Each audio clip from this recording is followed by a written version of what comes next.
ప్రయోజనం ఏంటి? నిన్ను ప్రేమించేవారిని ప్రేమించడంలో గొప్పతనం ఏమీ లేదు. నిన్ను ద్వేషించిన వారిని కూడా ప్రేమించాలి. ప్రేమ, దైవ ప్రేమ నీలో ఉండాలి.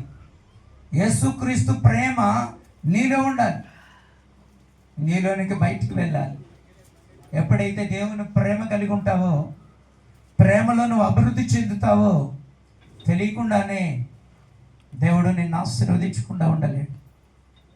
ఈరోజు లోకంలో చాలామంది ఎన్ని దెబ్బలు తగిలినా, ఎన్ని నష్టం కలిగినా మాట మారదు, ప్రవర్తన మారదు. కానీ మనకైతే దేవుడు మాట మారాలని, ప్రవర్తన మారాలని, ప్రేమించాలని అనుభవాలు చూపిస్తూ ఉంటాడు. ఎందుకు నీకు అనుభవాలు చూపిస్తూ ఉన్నాడు?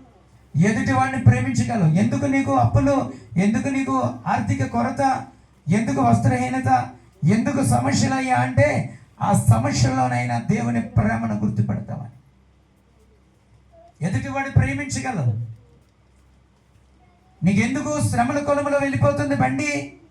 రేపు నువ్వు రాగల దినాలలో నువ్వు అప్పుల బాధ నీకు తెలుసు కనుక ఎదుటివాడు అప్పుల్లో ఉన్నప్పుడు విమర్శించలేవు. అనారోగ్యంలో నువ్వు ఉన్నావు, ఆ బాధ నీకు చూపిస్తున్నాడు కాబట్టి రేపు ఎదుటివాడు అనారోగ్యంలో ఉంటే ప్రశ్నించలేవు. ఎందుకు యవ్వన కాలంలో బిడ్డలు, ఎదుగొచ్చిన బిడ్డల పట్ల నువ్వు ఎందుకు అనుభవం చూపిస్తున్నాడు? రేపు ఎదుటివాడిని నువ్వు విమర్శించలేవు. అంతే తప్ప ఏం తెలుసుకోకుండా ప్రయాణం చేయకూడదు.